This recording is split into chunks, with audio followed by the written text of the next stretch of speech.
Hi guys, welcome to Olive Board. My name is Lakshmi and I am here to discuss जो answer writing है ना, कब start करें, कैसे लिखना स्टार्ट कर सकते हैं। That is what I want to discuss with you today. सबसे पहले आरबीआई हो, नाबार्ड हो, आंसर राइटिंग बहुत इंपॉर्टेंट है। To be very specific, RBI के बारे में अगर मैं बात करूं तो out of 6 questions you have to attempt 4 questions. तो अगर 6 क्वेश्चंस में से you have to attempt 4 of them, practice तो पहले से करनी पड़ेगी। और इन 4 क्वेश्चंस में भी 2 क्वेश्चन 600 वर्ड्स के हैं एंड 2 क्वेश्चन 400 वर्ड्स के हैं। इतने वर्ड्स अगर लिखने हैं, पता तो होना चाहिए, प्रैक्टिस पहले से होनी चाहिए। सो लेट्स सी कि when to start and how to start. When to start के बारे में बाद में बात करते हैं।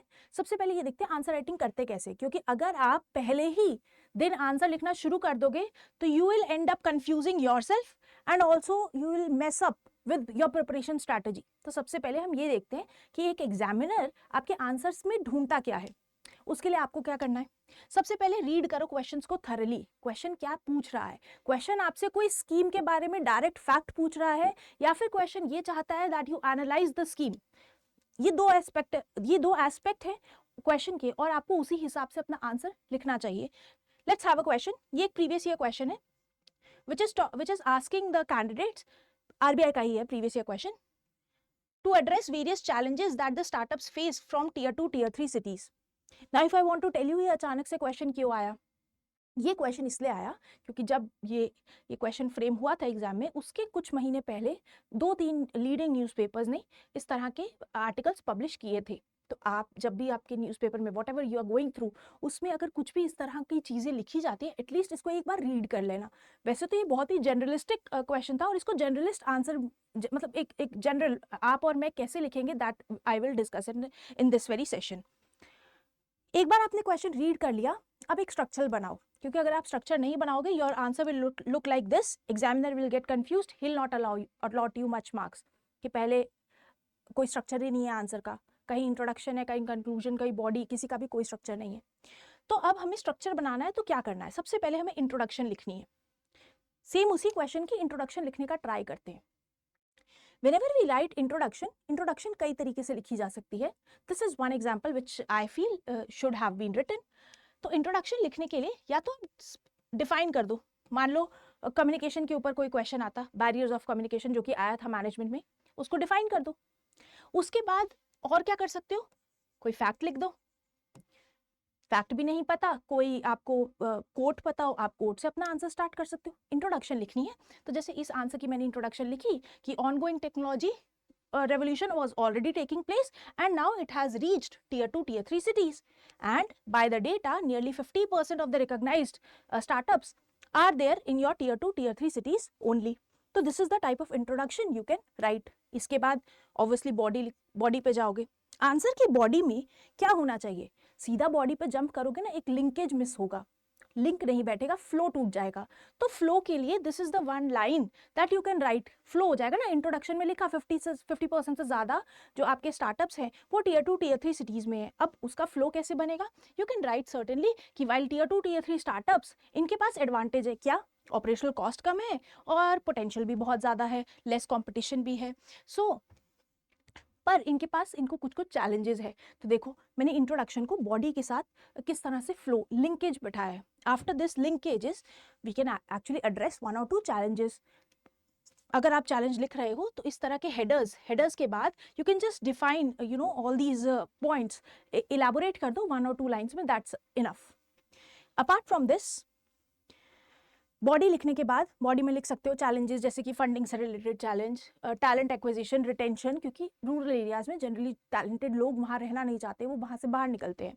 अपार्ट फ्रॉम दिस इकोसिस्टम में प्रॉब्लम है, then ecosystem like your infrastructure and all, and then regulatory compliances and your perception specially. तो ये सब चीज़ें you can write it in as a challenge. इसके बाद में start thinking of a conclusion. जब कंक्लूजन लिख रहे हो तो क्या सोचोगे, अब इस क्वेश्चन का क्या कंक्लूजन हो सकता है। तो सीधा कंक्लूजन में क्या ही लिखोगे, चैलेंज लिखा है, वे अहेड, एक पॉजिटिव नोट पे आंसर को हमेशा एंड करना इज वेरी इंपॉर्टेंट। तो आप वे अहेड लिखो, where you can just write कि what all can be done. तो जैसे क्लस्टर्स बना दो, टियर 2 टियर 3 सिटीज में क्लस्टर्स बना दो जहां सारे स्टार्टअप्स इकट्ठे मिलकर काम करें, सो दैट एक इंफ्रास्ट्रक्चर में काफी सारे लोग उस इंफ्रास्ट्रक्चर को शेयर कर सके, तो कॉस्ट कटिंग हो जाएगी, one thing. Business leaders, legal experts, you know CAs, ये सब उनको जाके हेल्प करे, this can also be there. इसके अलावा कोलैबोरेटिव अप्रोच गवर्नमेंट और इन MSMEs की, इन स्टार्टअप्स की अगर कोलैबोरेशन अच्छे से हो, अगर इनकी हैंड होल्डिंग हो, तो उससे भी इनको हेल्प मिलेगा। तो ये कुछ वे अहेड है विच यू कैन राइट। इसके बाद एक लास्ट की कंक्लूडिंग स्टेटमेंट बहुत ज़रूरी है। लास्ट में एक conclusion, what can be the conclusion कि a start has already been done, but obviously इसको, इस start को और आगे तक लेकर जाना है। that is how our tier 2 tier 3 cities can also be at par with other well grown cities। तो इस तरह से you can just conclude, conclusion सबका अपना हो सकता है। so अब मैंने जो इतना कुछ बोला, आपको क्या लगता है, क्या कोई पहले दिन पे लिख सकता है? तो जो भी कहते हैं कि when to start, first day से लिखना स्टार्ट कर दो, ऐसा नहीं होता। कब स्टार्ट करना है, लेट्स हैव अ लुक। सबसे पहले अंडरस्टैंड करो एग्जाम को, प्रीवियस ईयर क्वेश्चंस को देखो। किसी ने previous year questions, olive board की वेबसाइट पे जाओ, PYQs के जो क्वेश्चंस के मॉडल आंसर्स है, एक बार देखो। मॉडल आंसर मॉडल नहीं होते, उस पर पूरे नंबर मिलेंगे ऐसा कुछ नहीं होता, बट एक आइडिया मिलता है कि लिखना कैसे है। PYQs देखो और अंडरस्टैंड करो what is the examination asking from you. Cover the substantial syllabus, only then start your answer writing. मेरे को कोई बोले हेनरी फ्योल के 14 प्रिंसिपल्स लिख दो, मैं लिख पाऊंगी? नहीं। अगर मुझे नहीं आते मैं कैसे लिखूंगी? इज इट, ये तो it's like asking a fish to climb a tree, possible नहीं है। तो सबसे पहले कैपेबिलिटी जनरेट करनी होगी, उसके लिए कवर करो इतना syllabus, so that you know what you have to write. Next thing, once you have covered the syllabus, practice regularly, consistently. एक बार आपने अगर सिलेबस कवर कर लिया, लेट सपोज आप मैनेजमेंट शुरू करे थे और मैनेजमेंट का more than half of the syllabus you have finished, या फिर ऐसा मान लेते हैं आपने कम्युनिकेशन एक सबसे पहला चूज किया था और लीडरशिप शुरू किया था। तो लीडरशिप जब आपने कंप्लीट कर ली, तो एक काम करो, आंसर राइटिंग स्टार्ट कर दो, क्योंकि अब आपको लीडरशिप से रिलेटेड सारे क्वेश्चन के answer you can actually answer them. तो वहां से स्टार्ट कर दो। तो मतलब एक पोर्शन पहले रीड करो, अच्छे से समझो, उसके बाद you can start answer writing, but then it should be consistent, regular, at least रोज का एक आंसर। वरना कोशिश करो वीकेंड पे यू आर प्रैक्टिसिंग 3-4 आंसर्स, एक साथ बैठो और 4 आंसर लिखो। एंड सिर्फ लिखना ही जरूरी नहीं है, इवैल्यूएट, फीडबैक लेना भी उतना ही जरूरी है। So we are there for you. You can actually write your answers and get them evaluated by any of us. You can give it to me. I'll get your answers evaluated. Now evaluate कर लिया, उसके बाद क्या करना है? उसके बाद उसको ऐसे ही नहीं छोड़ देना है, नेक्स्ट आंसर लिखना है। तो उस टाइम पे जब you are writing your next answer, तो अपने आंसर को खुद ही से रिव्यू करो कि पिछले टाइम पे this was the comment that was given on my previous answer, तो मुझे उसको ठीक करना है। That is how your preparation should go ahead. इसके बाद अगर हमने एक बार आंसर लिखा, मान लो communications related, the barriers of communication was given to you, you wrote the answer and there were certain comments that were being asked, that were being said to you। तो अब अगर वो बहुत आपका आंसर उस level पे नहीं है, ट्राई करो 2-3 दिन बाद दोबारा उसी आंसर को लिखो। बिलीव मी, ऐसे करते करते after you have written 20+ answers, आपके आंसर की क्वालिटी अपने आप इंप्रूव होती जाएगी। This is what even I have seen with the students who are submitting their answer to me. I can actually see that.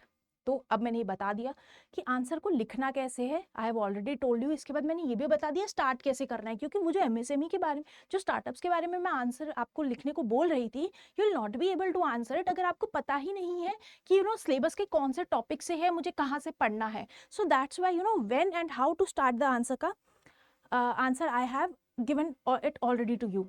For more such videos या फिर और भी कोई अगर प्रॉब्लम आ रही है आपको in your exam preparation, you can definitely write to us in the comment section below. इसके अलावा one thing that I want to add over here is answer writing start कर देना as soon as you are covering your syllabus. तो मतलब ऐसे नहीं हो कि मैं फेज़ 1 की तैयारी पहले करूंगी उसके बाद फेज़ 2, ऐसा नहीं होगा। बिकॉज फेज़ 1 के बाद रफली 30-35 डेज होते हैं, उसमें आंसर राइटिंग स्टार्ट करोगे भी तो वैसे भी you have miss the bus, because many candidates are there जो कि बहुत अच्छा लिखते हैं, believe me they write very well. तो इसलिए इट्स वेरी एडवाइजेबल कि आप जैसे जैसे सिलेबस खत्म करते जा रहे हैं, आपने मान लो फाइनेंस खत्म किया है, मैनेजमेंट खत्म किया है, या फिर एटलीस्ट सब्सटैंशियल पोर्शन 1-1, 2-2 यूनिट खत्म कर दिया, start your answer writing journey and we are there to help you out. Thank you and have a nice day.